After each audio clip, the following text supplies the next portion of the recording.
Greetings, Pragnesh. Greetings, John.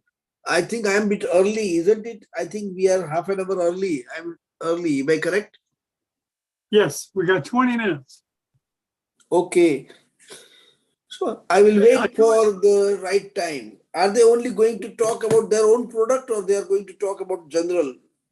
Well, I think the conversation will go where it wants to go, because as you know, spine surgeons want to know about certain things, about their tools, finding out about the tools, and maybe how they can improve the tool, or maybe how the tool doesn't work, or whatever.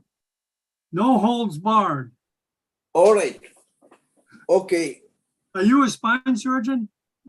I do some spine as well. I'm a general neurosurgeon. I'm from that generation who do everything. Master of none, jack of all. Oh, have you used some of their products? Sorry? Have you used some of their products? Yes, I have used the cervical disc Begura. Oh, okay. Okay, yeah, we take no sides. We're just letting Sure. people talk, And just like you would at, sure. Are you just like, yourself a neurosurgeon? no, I'm not a doctor that likes the internet, but I love Zoom ever since I saw it. Oh, Actually, I you have saw, changed the world of neurosurgical education. You have changed the yeah, world. well, I enjoy it, just like you enjoy surgery. I enjoy this. But you are So when a people, doctor? yeah, a doctor. Yeah, I was emergency doctor, Emergency doctor. but And I have a just out of curiosity, I'm asking, how do you manage this 24/7 transmission? well, it's not constant. It's like medicine. You have top breaks, big breaks, and you have small breaks. Same thing, but it's not like medicine. It's not, every day and then call. No, it's not like that. But your program is running 24/7. Every day there is something happening in either East or West or South America, Indonesia. You are covering the whole world. Well, it's a labor of love, and it's enjoyable. Absolutely. It's enjoyable. And I have a more important question, and you may choose not to answer. But how do you sustain this financially? Because we are all getting it free, but you must be spending. Well, first of all, I'm not married. Second of all, I have no children, and I'm kind of semi-retired, so it keeps me busy. And it's something, which I know about a little bit and love, and I get to travel around the world. And because this platform is not going to leave us, it's going to get more advanced. But I think there are going to be screens everywhere. You must be spending money from your pocket to run this platform. Well, that's exactly why I'm doing this today, is to kind of get to know the vendors so that they sponsor conferences just like they do in real life. Sure. Drug companies sponsor. Doctors know that. That's part of the education model in medicine. So Sure. It'll develop in Zoom too. I'm confident. Just like medicine, you have years of famine training. I know I'm used to famine, so it's not so tough. Medicine trains you for that. Well, if you are traveling to Britain or Scotland, let me know. Are you in Scotland now? I'm in Scotland. Oh, wow. I look at it all the time in pictures, all the time. Yes. I'm in North Moors. Aberdeen. I'm in Aberdeen. It's a beautiful part, right? And are you on Desert Beach? You say Desert Beach. Are you on Florida? Yeah, I'm in Florida. Yeah, right near this beach, about a mile away. It's a beautiful tropical place. Good. But it's American. Good. So benefits for that. Good. But how about you? You're in Aberdeen, Aberdeen, Scotland. There's a big med school there, right? Is there a med school there? There's a medical school. Yeah, we have medical school. Yeah, and you will be pleased to know it is a very old university, 1495. 1490. Oh, and the okay. first chair of medicine in English-speaking world was established in Aberdeen. Wow. I know Edinburgh is really old too. Edinburgh. Is Edinburgh the oldest medical school in the world? I don't know. I don't know. Yeah, it's up there. It's one of the ones. The Edinburgh College is 1505. The surgical college there is 1505. Okay. Good. Well, shall I stay tuned and remain mute and then again live, or what would you suggest? I'm sorry. It's my audio is good. Your voice is there, but can you say that again, please? What I was asking is that shall I remain logged in but silent and disappear and reappear again when the start of the talk? Yeah, I'll be back in a few minutes. I just gotta do some paperwork type stuff, okay? Good. I'll be back. I'll be back. We start in about 15 Okay, minutes. I look forward to. Thank you. Okay, thank you. Thank you.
Mhm.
Greetings, Chris.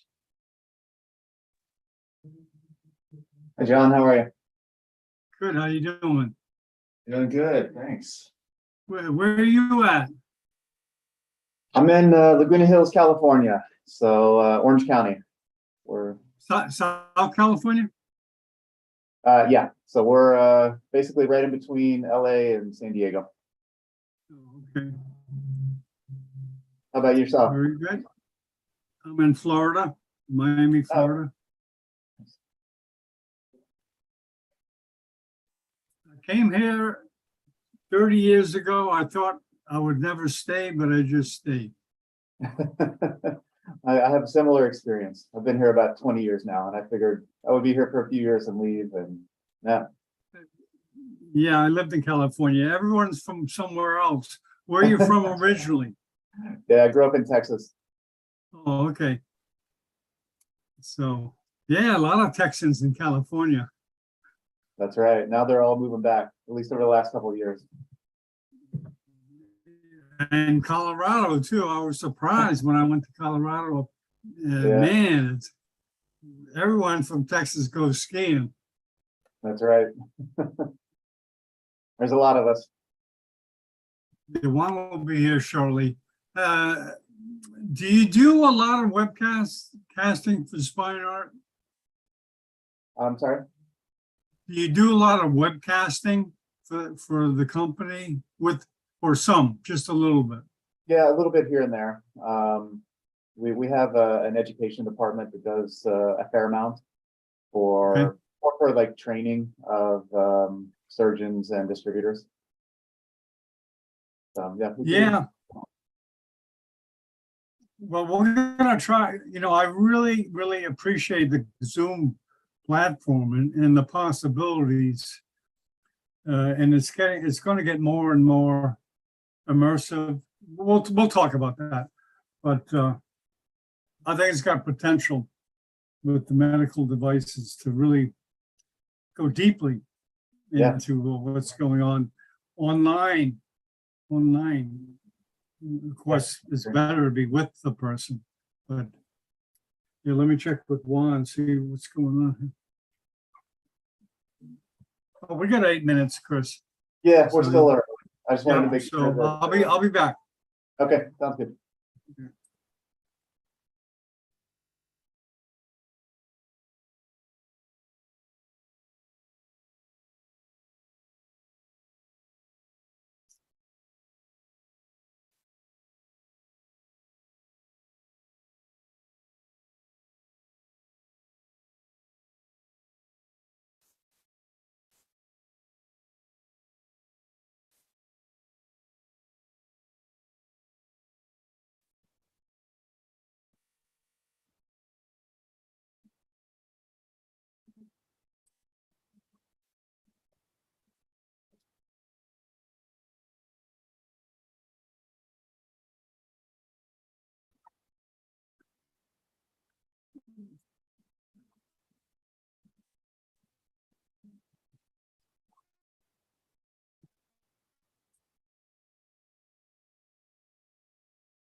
Hey, how you doing, Juan?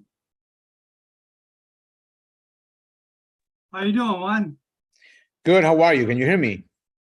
Yeah, Perfect. Perfect. yeah, Chris is here. Let me tell the guys to join right now, the residents. Okay, great. Let me see 1 second. So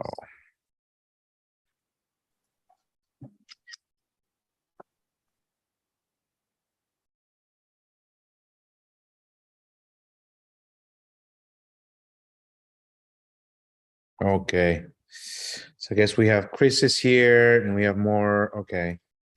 We can start if you want, like on the dot. And then Well, 2 and minutes. wait for, yeah, and we'll wait for some more people to, this will be recorded and put online, is that correct? Yes, it'll be live and left online. I'd like to introduce Pragnesh. We have a neurosurgeon from Scotland that does spine. That's worked with the product before. This is Juan Valdivia. He introduced me to SPINEART. He's a spine surgeon from Orlando. No, or Orlando. Tampa. Correct? Tampa. I'm sorry. No worries. No Pragnesh worries. is from Aberdeen, Scotland. And Oh, Nick, wow. Nick, are you there? Nick is from Greece. He's a neurosurgeon. Nick, do you do any spine? I don't know if you're there, Nick. Thanks, John. Thank you. Nick, are you there?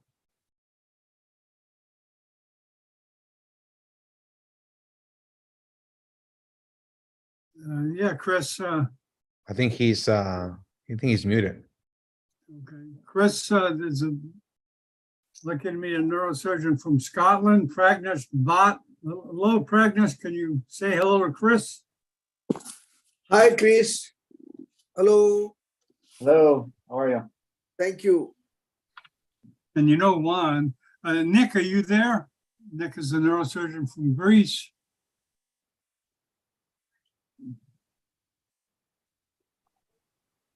I'll remain silent and invisible. Okay. I think we have more people joining in now. Hey, huh? Nick, how you doing? How you doing, Nick? You're muted there, Nick. Okay, that's all right. I guess you're in a place you need to be muted. Sorry. Let me just announce this real quick on the WhatsApp. We'll wait a few minutes, Chris, until we get waiting for some residents to get in. Yeah. Good. So we discussed with Chris earlier, and he was planning to do perhaps 40, 45 minutes at the most of the material, Okay. and then some 15 minutes of questions and answers, and that's it. Okay. How are you, Chris? I'm doing great. How about yourself? Good, good, good. Very well. Thank you. Chris, should people interrupt you during the presentation or just kind of wait to the end? Either way, if I'm going to try to keep an eye on the chat box. So if anybody Yeah, that would be good. has a Because question, yeah, we'd like to make it as interactive as possible. yeah. Otherwise, yeah, feel free to interrupt. You know, everything informal. Yeah, and well, you can tell the panelists, hey, if you guys have quite, you can do it, whatever. Sounds good. I'm sure I'll have some questions for you, Chris. All right, looking forward to it. So I'm just while we're getting started, I'm gonna go ahead and try to share my presentation. Just let me know if you guys can see it. Yes, Yes. I can see it. I can see it. Yeah. Yeah, hey, let me start formally, okay, Chris? Are you ready to start, Juan? Yes, I think we can start now because we're gonna have Okay. some more people joining in less 10, 15 minutes, but I think we can start with another time. So yeah, Okay, thank you. Chris, could you get off the screen while I introduce you, please? Okay, here you go. Okay, here we go. Let me get it right. View speaker. Okay, here we go. 10, 9, 8, 7, 6, 5, 4, 3, 2, 1. Good afternoon from Miami Beach. This is Dr. John Bennett broadcasting for Neurosurgical TV. This is part of the Neurosurgery product grand rounds where we talk with the companies that make these products and let the neurosurgeons and residents interact and ask questions, etc. And I'd like to introduce Juan Valdivia, who's essentially going to run the program. Good day, Juan. Juan is a neurosurgeon from Tampa, spine surgeon from Tampa. Welcome. Welcome, Juan. Thank you. Thank you. Well, it's a pleasure to be here. And the purpose of this is to get together and learn more from an expert about materials, biomechanics of spinal implants in general. And we have Chris Waring, engineer from SPINEART. Chris, are you here? Can you hear us? I'm here. Sounds good so far. Thanks Thank for you. having me. Really appreciate it. No, it's a pleasure to have you. So the audience is yours, the stage is yours. Please tell us a little bit about yourself and go for it. Thank you. Sure. Well, I am Chris Waring. So I run the R&D department at a company called SPINEART. We are based in Geneva, Switzerland. But then we have a U.S. subsidiary, which I am located at. That's located in Laguna Hills, California, which if you're not familiar with California, it's in Orange County, and we are positioned almost equidistant between Los Angeles and San Diego. So I'm located here in the California office, and that's where I am today. My background is in biomedical engineering. It's probably in the kind of early years of these actual accredited programs in biomedical engineering. So I think when I was in university, there was probably only maybe about 5 universities in the United States that offered this type of specific program. So a lot of background, obviously on the engineering side, but the program really had a lot of focus on biomechanics, biomaterials, a lot of kind of pre-med type of classes as well. A lot of my fellow graduates went on to be doctors and surgeons. So anyway, that's kind of how that program was set up. I've been doing this now almost 25 years, at least in medical devices. I've been specifically in spine for probably close to 20 years now. So I guess I'm somewhat of an expert on the product side. And of course, with that, happen to just know a lot about manufacturing and design and the materials used. So So today I'm just going to give kind of a high level view of biomaterials used in spinal applications. And, we could obviously get into a lot of really granular detail on probably almost any one of these materials, but I'm going to try to keep it pretty high level today. And then maybe, in the future, we can do something a little bit more specific if anyone's interested. So let me go ahead and share my presentation here. I think it's probably going to show you maybe not like the full presentation. Let me know how that looks. You might be seeing all the slides on the background. Is that big enough for you guys? Does it need to be larger? Looks good for me. That's fine. That's fine. Okay, great. So as I mentioned, we're just going to look at the biomaterials and spinal applications today. I'll go through a little bit of just quick background on how biomaterials have developed over time, and then we'll look into some of the specific products. We call these the most popular spinal products: screws and rods, cages, plates, disc arthroplasty, and then we'll get into some kind of new and future developments on the material side. Acknowledging that there are plenty of other spinal products out there, but these tend to be, probably the most commonly used. So let's look just a little bit about biomaterials background. This is the current definition of a biomaterial. I'll just read this. I promise I won't do this for the whole presentation, but so current definition of a biomaterial is a substance that has been engineered to take a form which, alone or as part of a complex system, is used to direct, by control of interactions with components of living systems, the course of any therapeutic or diagnostic procedure. So I read that recently and I was like, man, that's a mouthful, right? And it doesn't really tell me a whole lot about what a biomaterial is. But just interestingly, that is the current definition of it.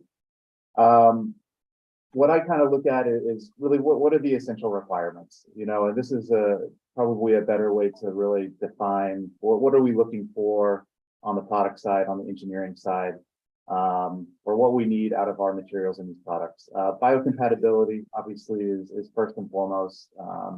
We have to use a material that has little or no adverse reaction inside the body. We go through all kinds of testing to prove this. Most notably, the ISO 10993 standard is what we use for biocompatibility testing. You might see some other references such as USP and USP Class 6 that's used for polymers.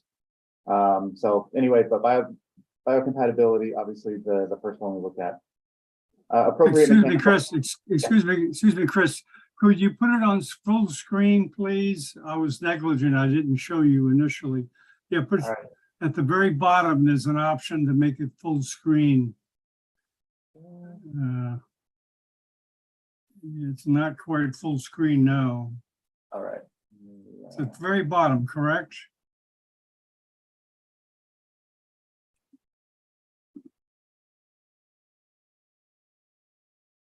Juan, can you tell them where it's? Do you know where it's at? Or perhaps the very top to make it full screen.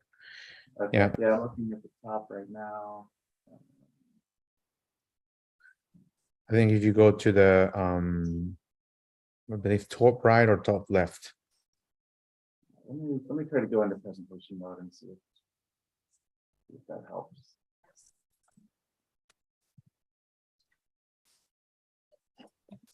There you go. Perfect. Perfect.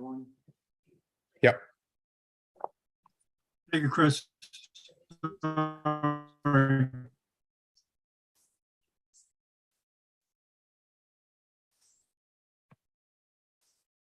I think I lost audio. It's back. Oh, there we It's go. back. All right. Yeah. Let me do this. Let me just go down to my. Okay.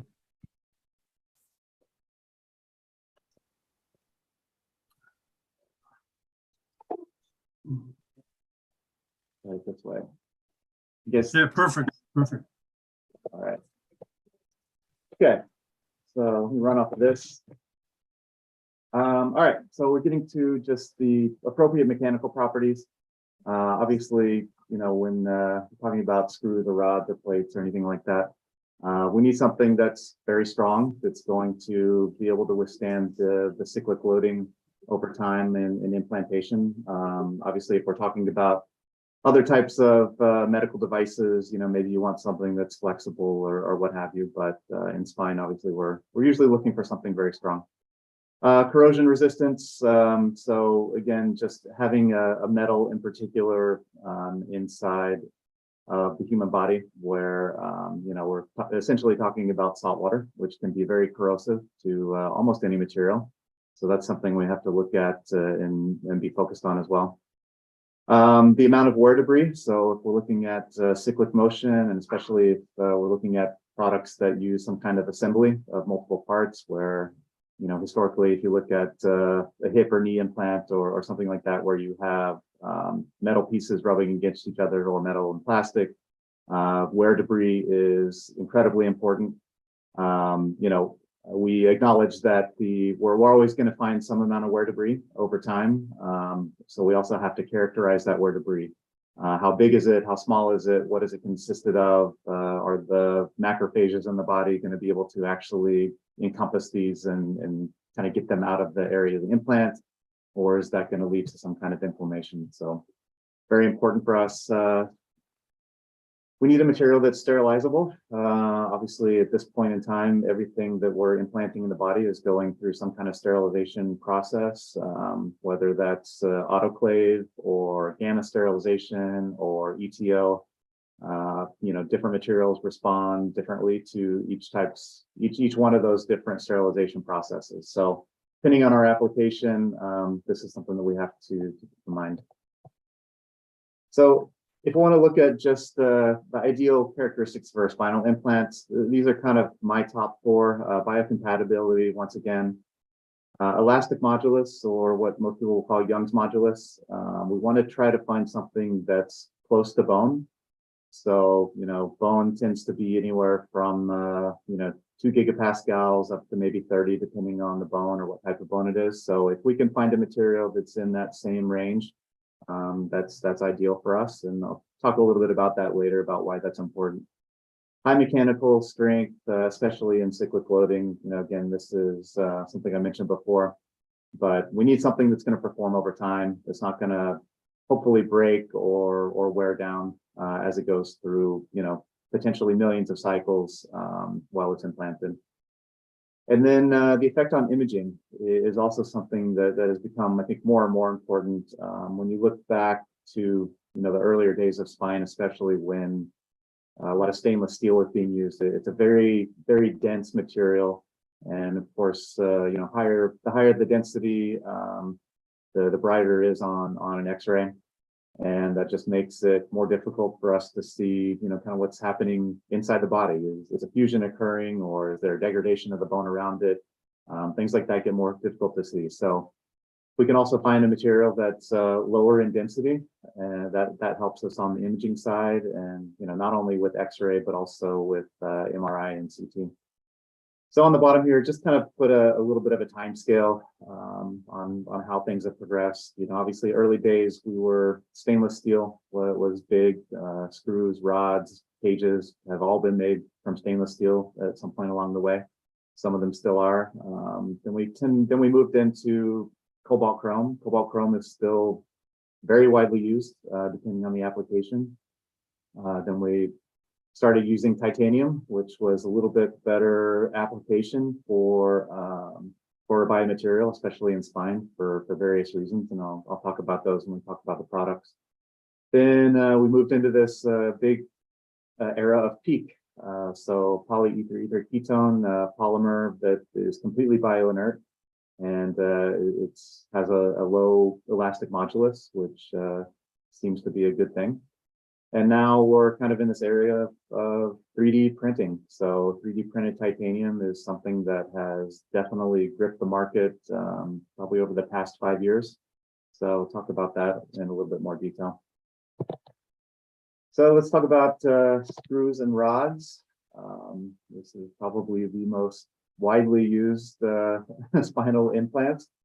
To this day, even with all the developments in motion preservation or dynamic stabilization, fusion procedures are still the most commonly performed spinal procedure.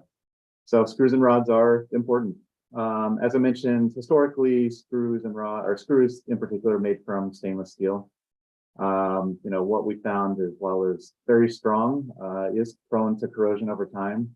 Again, especially being in an environment that's essentially like saltwater. Saltwater and stainless steel just don't mix very well. That being said, we have developed some coatings and some other processes that have improved that response and improved the tissue response to stainless steel. And to this day, there are still some screws that are made from stainless steel out there.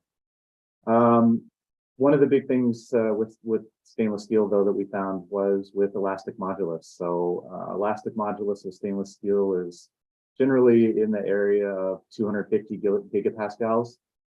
So again, if you compare that to bone, which is maybe in the 2 to 30 range, it's just much higher elastic modulus. So what that tends to lead to is this phenomenon called stress shielding. And that's essentially where the implant or the material is absorbing so much of the load that the bone basically responds and has this physiological response that says, well, this thing is so strong, I don't need to be here anymore. So you tend to see bone that gets resorbed around stainless steel screws, that gets kind of transferred or transmitted to other areas of the body where the human body believes it's more needed. So you start to see this kind of halo effect around screws where the bone is just resorbing around it. So, and I'll talk about stress shielding a little bit more later as well.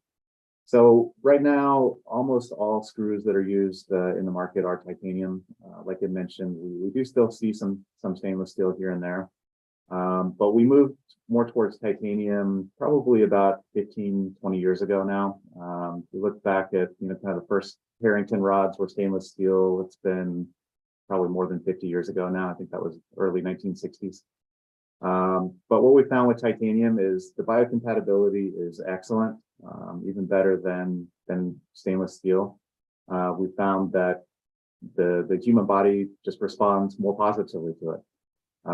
It likes to attach. You see some bone growth and on growth onto titanium implants.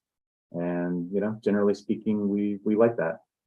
The mechanical strength, so titanium has still a high elastic modulus, but much lower than stainless steel. You're talking about something in the 150 gigapascal range instead of 250. So it gets us, about halfway to where bone is. It's a lot better in fatigue strength. So it does have some flexibility because of the lower elastic modulus. And that we found is a good thing, generally speaking. So of course that leads to less stress shielding. So a combination of the elastic modulus and lower density all helps with, kind of minimize the stress shielding effect, at least as you compare it to stainless steel. We still see some with titanium, of course. The MRI compatibility, so imaging compatibility, like I talked about earlier, is important. Since titanium is non-magnetic, there's little to no risk of going through an MRI with titanium implants.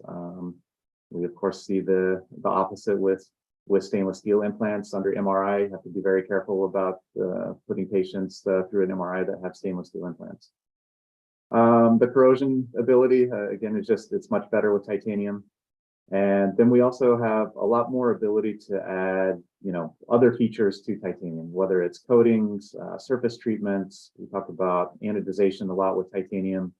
It's also very accepting of like plasma spray. So we've been kind of referencing hip implants. You guys are probably familiar with the really rough texture that they have on the hip stems. A lot of those now and have been for many years is a result of this plasma spray coating. Makes the surface really rough and the bone likes to attach to it and grow into it. Hydroxyapatite we also see. So we see some hydroxyapatite coatings on the screw shanks. And this is mainly in patients with low bone density or low bone quality, where you really want the bone to grow onto the implants, and again, just minimize any type of stress shielding, and just helps the screws last a lot longer. Pros and cons with that as well, but certainly some applications for hydroxyapatite on screws. As far as the screw heads go, we see a mix of titanium and cobalt chrome, and this is kind of a philosophical difference, I would say, between just company preference and based on our own experiences and what we've seen with our own products. SPINEART in particular, we make both components out of titanium. We see some of our competitors that have cobalt chrome heads, and really the reason just being for the increased stiffness, as you guys may have experienced over time. Sometimes the tulips or the screw heads will splay open, so they'll kind of go from that nice shape and then they get splayed, which of course leads to screw loosening, rod loosening, set screws coming out, all kinds of fun stuff that you don't want to deal with. So some companies have made the decision to go to cobalt chrome just to minimize the risk of that happening. One of the considerations that we have to think about in the screws in particular, and screws when you're combining with rods, is mixing stainless steel with titanium. There have been reports of galvanic reactions in situ. So that's something that we want to be cognizant of. As with almost anything, there are arguments on both sides of this. Some surgeons, some scientists don't really believe that's much of a risk, but I think we at least on my side, we've accepted that it's enough of a risk that we recommend not doing it. Whereas titanium and cobalt chrome are completely unreactive. So we do see a lot of titanium screws used with cobalt chrome rods. And I'll talk about that a little bit.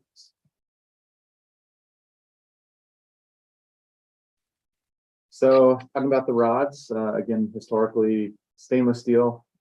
We've moved mostly away from that. We do still see some, of course, depending on the application, but I would say at least 99% of the products on the market at this point, at least in the US, are titanium and cobalt chrome.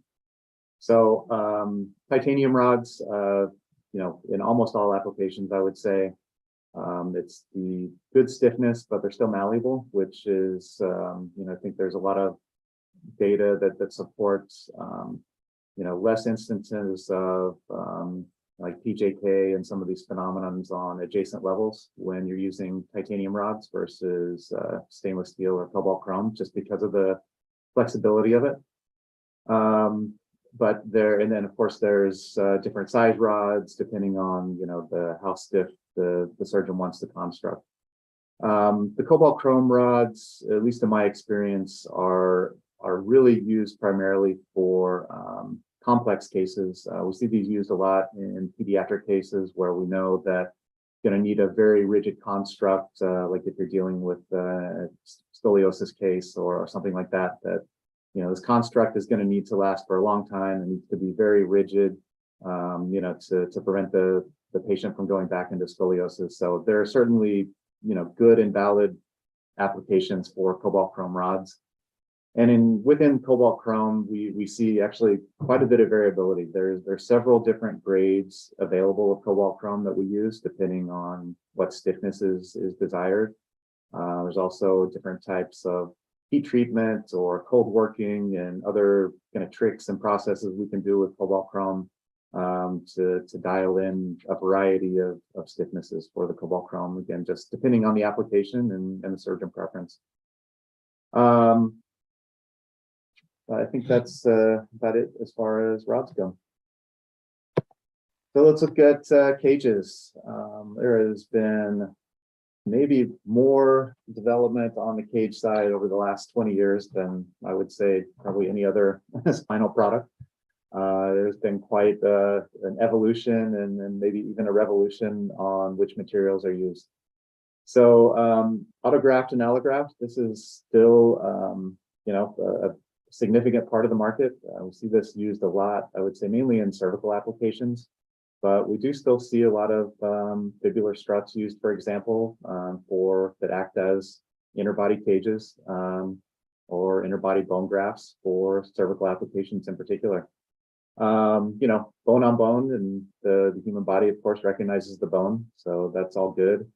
I think as more and more patients have become educated and accessed information, a lot of patients are very resistant to accepting allograft bone. It's just kind of creepy, right? It's these are cadaver bones, and a lot of patients just say, no, I don't want somebody else's bone inside my body. So we have seen certainly the market move away from allograft, but it is still a significant part of the market. Stainless steel, again, it made its presence in the past, and just was not incredibly successful, I would say, for the same reasons as the screws. Very high elastic modulus, very high density, very difficult to see on X-ray. Well, see through on X-ray. You can't see if there's fusion happening inside the implants. In this application, the stress shielding is similar effect, but a little bit different. But the bone, again, around a stainless steel implant tends to resorb. And if you have this in an interbody space, what you end up with is subsidence.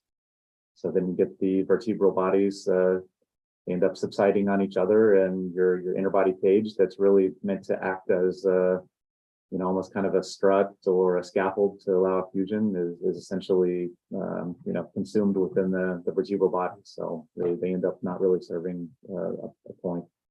Again, a lot of reports of material reactions within the body, and some allergies and things like that. Then we move to titanium. Again, these are machined titanium, so kind of traditional manufacturing, what we refer to now as subtractive manufacturing. You start with a big block or rod of titanium and use a variety of machines like lathes and mills and Swiss screw machines and other kinds of things to remove material. And in doing that, we create the shape of the implant that we want. As I mentioned earlier, titanium, much better elastic modulus than stainless steel. The body really likes titanium, so it does like to grow into it, which is great for promoting effusion. Lower density, so a little bit better visualization on X-ray. Still not ideal because of the high elastic modulus, but it's just much higher than bone. We do see several different grades of titanium used. It's almost predominantly titanium 6Al4V, which is an alloy, titanium 6 aluminum 4 vanadium, and the ELI is extra low interstitial. This is probably the primary material we see. There are some other grades. There's commercially pure titanium that's also used in some applications, not so much on the interbody cage side. And again, as I mentioned, we have these applications for coatings or other types of processes like acid etching, which help improve the bone reaction to these cages. And these are things that we can't do with some of the other materials. So you'll see there's an image there on the right. This one happens to be PEEK, but it can do kind of similar processes with titanium as well, where you add a layer or create a layer of really rough titanium that the bone wants to grow into. So on the PEEK side, this is of course where we get to really nice low elastic modulus, really minimal stress shielding. PEEK is completely bioinert, which at least superficially sounds like a really good thing. It is in some ways because the body doesn't react to it at all. So you don't really have to worry about any negative physiological reaction, which is great. What we have found over time, though, is that PEEK being completely bioinert, the bone doesn't want to attach to it. It will actually form kind of a fibrous capsule around the PEEK. So you really see no bone integration, at least onto the surface of these implants. With the PEEK being low density, it's great for visualization. You actually don't really even see these implants on an X-ray. These implants have usually tantalum or titanium markers that are embedded inside the implants. So on X-ray, it gives you an indication of where they lie in the disc space.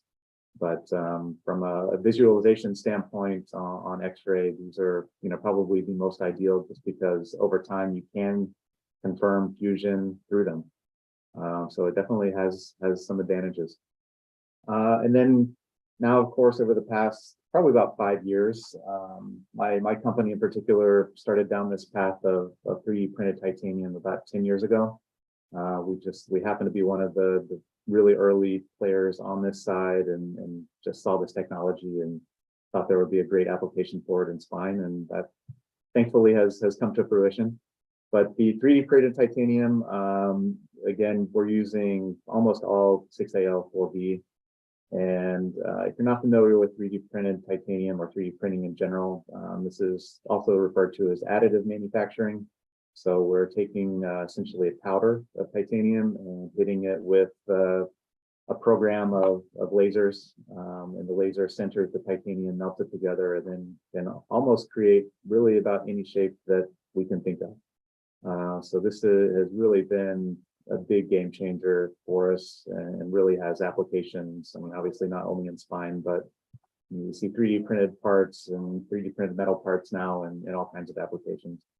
Some of the advantages this gave us on the 3D printing side is, of course, the material is great. We know that the body loves this titanium, but because of the printing, we can create these products that now have an elastic modulus that's very low.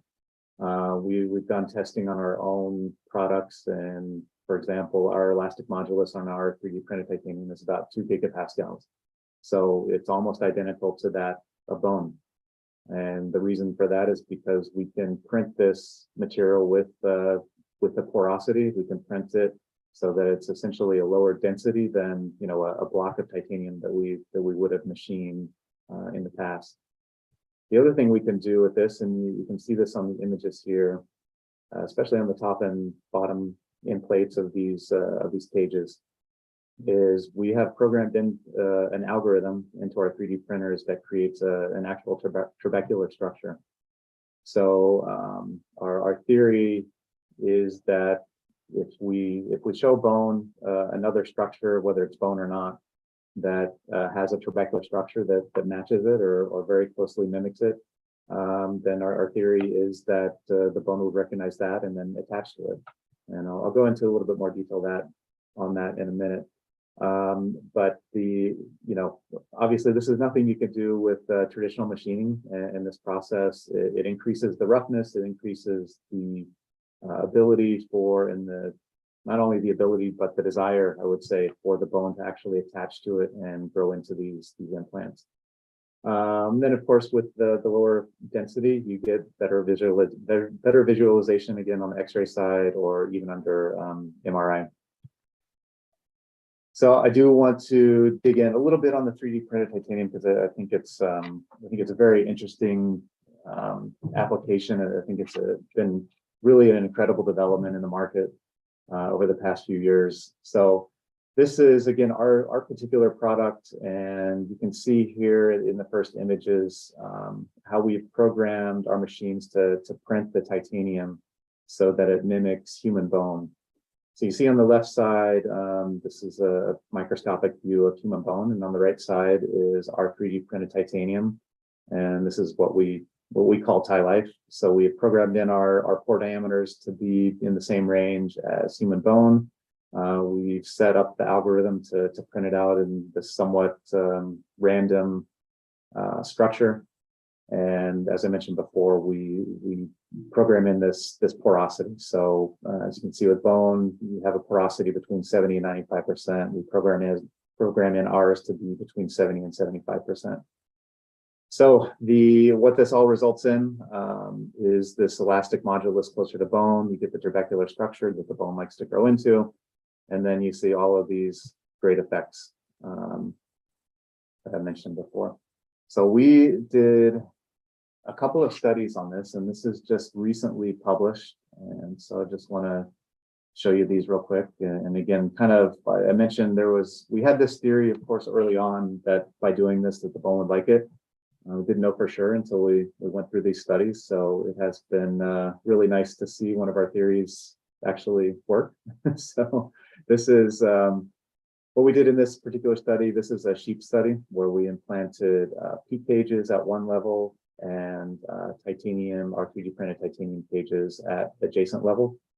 We filled the PEEK cages with the biologic, and with the titanium cages, we did not introduce any extra biologic. So what you can see top left of the screen, this is a micro CT slice of the cage itself.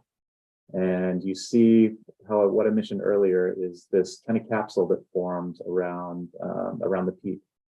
And again, the bone just doesn't want to attach to PEEK. You do see some bone starting to grow in the inner body, in the channel inside the cage, which we expect. However, it wasn't as prolific or proficient as what we saw on the titanium side. So if you look in the bottom right, you see our 3D printed titanium cage. Again, there was no bone graft or any kind of biologic used inside this cage. And what you see is the bone actually growing into the implant, not only on the top and bottom, which is what we theorized, but also on the sides of it. And then you sort of start to see the bone proliferation through the central canal of the cage itself. So in this particular slice, this is 8 weeks after implantation, which is relatively early on. I think generally speaking, we don't usually expect to see fusions for at least a few months, sometimes a year. But this is showing after 8 weeks, almost a complete fusion. Again, this is in a sheep study, so a little bit different than human, but yeah, we expect the same things in the human. The other study we performed was a stem cell study. So we introduced stem cells onto PEEK surface, onto machine titanium surface, and then also onto our 3D printed titanium surface. So I didn't, really want to compare all of them here. If you want to look up the study, you can kind of see the differences of how the stem cells reacted to each different material. This is specifically on our 3D printed titanium material. But you can see, again, on these very high microscopic views, the stem cells, when they were introduced onto the 3D printed titanium structure, they were and do differentiate into osteoblasts. So what this tells us is that the stem cells are recognizing the trabecular structure of the titanium as a bony structure. And because of that, it is essentially telling the stem cells to differentiate into osteoblasts, and you start to actually see some vascularization of these osteoblasts in situ. And yeah, it's just very exciting, study and results from something that we worked on for a very long time. So the 3D printed titanium is something now that I would say almost every major company has. I personally am proud that our company was one of the early adopters of this. And again, because of that, we were able to do some of these studies and really see the positive effects of the material. So let's move on to plates. The plates on the market now, I mean, I'll go through this quickly because it's not particularly exciting, at least from my from my standpoint. They're almost all titanium now, primarily the 6AL4V again. We do see some of them that are the commercially pure titanium. Again, it's just kind of a philosophical decision that each of us make during the design process, how flexible we want the plates to be and for the different applications. So plates at this point are used in pretty much every area of the body. ACDF, we have an occipital plate as well. You see lateral plates a fair amount now, A-lift plates, and then corpectomy plates like are shown in the right-hand side there. We are starting to see some other options on the plate side. They're still pretty early on, so I can't really comment a lot on how good they are, how bad they are, what their applications are. But we've seen some carbon fiber PEEK introduced into the market. I'm not sure these have made it into the US yet, but I know they are available outside the US.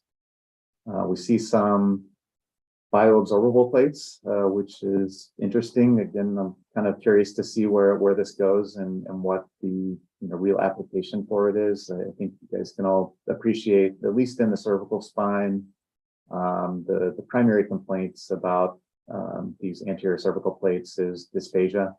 So, I could see some application for an absorbable plate with something like that, but again, my concern is, well, what's the tissue response going to be there? And maybe that tissue response might be worse than the dysphagia. So, well, we'll see what happens there. There are some new alloys coming out. I mentioned this molybdenum alloy that, again, I don't know a whole lot about at this point, but interested to see kind of where the market goes and how this develops over time. This is an extremely high strength alloy, which essentially is going to allow the plates to be thinner, at least in theory, which again could be an improvement for the complaints of dysphagia.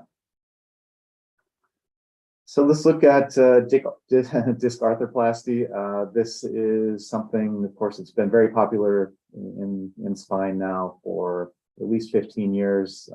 Still to some degree catching up and catching on in the U.S. Because of the regulatory hurdles that we have to face here to get these approved. They've probably been used a lot more widely outside the U.S. But of course, it's certainly in the cervical space. We see a few of these on the market now in the U.S. So this one is, from a material standpoint, actually pretty interesting, just because there's a lot of different combinations and a lot of different philosophies that companies have made on the disc arthroplasty side. So I've listed here all the combinations I'm aware of. So titanium implates, of course, are very popular for the reasons that I've mentioned before. The cores is really where you see a lot of difference. You've got polyurethane, polyethylene, polycarbonate urethane. You see a silicone polycarbonate option there, as well as just a pure silicone core. So, I would say, as we kind of progress in this market a little bit, I do expect to see a lot of development on the material side for these discs. So, just as we've experienced in other areas of the body, the big concern here is wear debris. So obviously these are motion preserving devices. These are going to go through millions and millions of cycles over their lifetime of implantation. And whether you're putting metal on metal or metal on polymer, you're going to get some wear debris. So again, just different companies have made different philosophical choices on what they feel like is the best application here. You will see on many of these images the various coatings and treatment applications, again, in our particular cervical disc. So we have a cervical disc outside the US as well as a lumbar disc. We're currently in an IDE study in the US for our cervical disc. So ours, we use titanium implates that are coated with kind of a special coating that helps reduce wear debris. And then we use a plasma spray coating to enhance the bone growth. And you see plasma spray coatings on quite a few of these. That's kind of the go-to. Have not seen any 3D printed titanium for cervical discs yet. And to be honest with you, I'm not sure it's a great application for it, but again, we'll kind of see what happens in the market. With the cervical discs, really what we're looking for is structural integrity. Of course, we want to have some motion here. These things need to be able to perform for a long period of time. High density polyethylene and high density polyurethane are very good applications for this. We have this historical evidence from hips and knees that prove this, and we're now just applying this to spinal applications. Imaging artifact is another thing that's important here as well.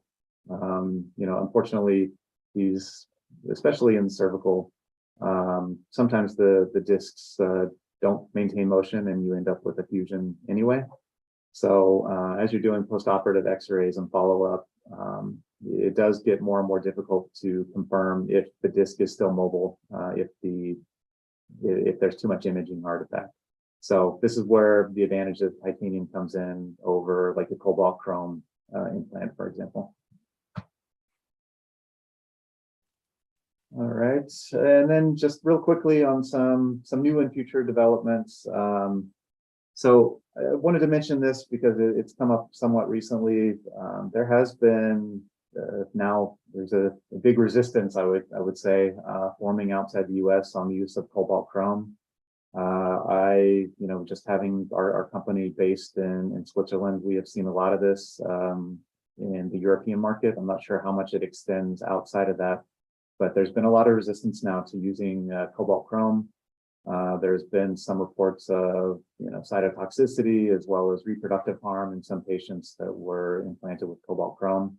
To be frank with you, I don't want to argue with the experts here, but my personal take on this is that the the papers that were referenced by the governments that have made this choice were not spinal applications, and were really not even close to spinal applications. But that being said, this has kind of caught on. So I mentioned earlier, some of our competitors have made the choice to use cobalt chrome screw heads. And now unfortunately, they're facing a lot of resistance to implanting any more of those screws in the European market because of those cobalt chrome heads. So again, we'll kind of see what happens to this. I have not heard anything about any kind of U.S. response to cobalt chrome at this point. But we'll kind of see what happens. There's certainly been quite a few things over the years that have these trends that have started in Europe that have made their way to the US and vice versa. So something that we'll keep an eye on and see if this continues to affect the market or if this kind of goes away. On the 3D printing side, we have started to see some advancements on 3D printed polymers. So in particular, 3D printed PEEK for spinal applications. As we've talked about a lot today, elastic modulus, really important for the PEEK and obviously an advantage there. The theory is that by 3D printing PEEK, now that we can get bone to grow in and onto the PEEK. Again, we'll see if that comes to fruition. Again, I'm not 100% sold that this is going to happen, but it might. So we'll see. Carbon fiber PEEK, I mentioned. We see a lot more of this being used now. There's a couple of companies that have come out with these screws and rods, and they're primarily used in cancer patients where imaging is critical over time. And these are really used in applications where life expectancy is relatively low. Obviously, they're not going to perform over time in the same way that a metal, a titanium, or cobalt chrome screw or rod would perform. So these are really just to try to help keep patients ambulatory for kind of the rest of their shortened life. But there are some applications here, and again, I think this is interesting new developments, and I think a good one. Tantalum is another material that's got a lot of attention over the years, and now they are working on some 3D printed tantalum. Really the resistance to tantalum over the years has been the cost. It is extremely expensive. So just from a financial standpoint, hasn't made a lot of sense to really pursue this. 3D printed tantalum, on the other hand, probably going to make it a lot more approachable from a financial side. And then also we can do all the fun things we can do with the titanium. Tantalum is also a very dense material. So, but it's also very biocompatible and tissue loves it. So again, we'll kind of see how this develops, but definitely some promise there. Absorbable metals. So I talked about absorbable polymer a little bit ago. We are starting to see some developments on absorbable metals, primarily magnesium and zinc and magnesium zinc alloys. I can definitely see some interesting applications for these, maybe particularly in the interbody cage space. But again, depending on tissue response and the ability of the tissue to actually pull the absorbed metal away from the implantation site is something that we're going to have to see how well that performs. Molybdenum alloys, talked about a little bit also, very high strength. This could have a lot of really interesting applications to decrease the size of implants. But again, we'll have to kind of go through a lot of the mechanical testing as well as in situ testing to see how these perform over time. And of course, with 3D printing, we have seen this little bit of a trend towards customized implants. So this would be something that's really patient specific, patient specific based on shape or size or possibly density. There's so many different things we can do with the 3D printing that, now we are starting to hear a little bit about these, really patient specific customized implants. I know of at least one company that's in this space right now, but again, at least at this point, is extremely expensive. So what I've heard, and this is anecdotal, is that these implants are costing, I think, around $30,000. So as you can imagine, quite a bit of resistance on the hospital and insurance side to paying for something like that. So I think that's all I have as far as the presentation goes. Certainly open to any questions or comments. I did put my QR code here. If anybody wants to contact me, it'll populate with my contact information. So still feel free to email or call me anytime. That's great. Yes. That's great, Chris. I have a couple questions, if that's okay with you.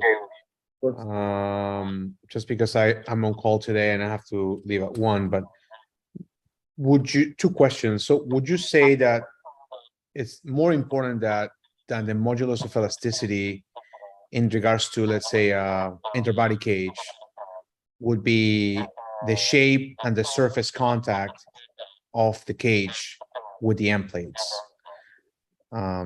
If we compare PEEK and metal, right? Go ahead. Yeah, definitely both are important. You absolutely have to have good contact area between the vertebral end plates and whatever material you're using. I will say I believe, over time, you're going to create that contact, even if whenever you implant the interbody cage, for example, and it's not a perfect fit, the vertebrae are going to settle a little bit. And especially if you're backing up with screws, you can apply some compression to the interbody space to really get the vertebral bodies to compress on each other. So, if I guess if it were me as a patient and I had to choose, I would probably choose material over shape, at least at this point. But yeah, I definitely agree. Both are important and both are critical to the success of the fusion. Okay. And one last question. So the titanium rejection rate. So how common is that, and what is that depending on? Is that depending on the patient being allergic to nickel or copper, or exactly what?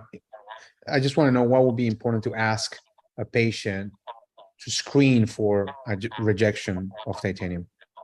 Yeah, so I have personally not ever seen any rejection of titanium. Just in my experience, I have heard of it happening, but it's very uncommon, at least in my own personal experience. Nickel allergy is something that you hear quite a bit about. Fortunately for us, we don't have any nickel content in our titanium. There are some other materials out there that do have some nickel content, particularly on the stainless steel side. There are some other nickel alloys we didn't really talk about today that are available. But when we do hear of patients that have potential allergic reactions, what typically happens is the surgeons will reach out to us directly, and they'll ask us. They'll say, "Hey, I'm planning on using your screws or interbody cage or whatever it is on a patient next week. Can you confirm that your products do not have nickel or do not have zinc or whatever the patient allergy is?" And we're more than happy to provide that information. Okay. Thank you, Chris. Please continue the interaction. I'm on call. I have to jump into a call for the hospital, but please continue. This is very interesting. I'm sure you'll have plenty of questions. Thank you. Thanks for setting up one. No, please go ahead. Keep going. Okay, more comments and questions from the panel?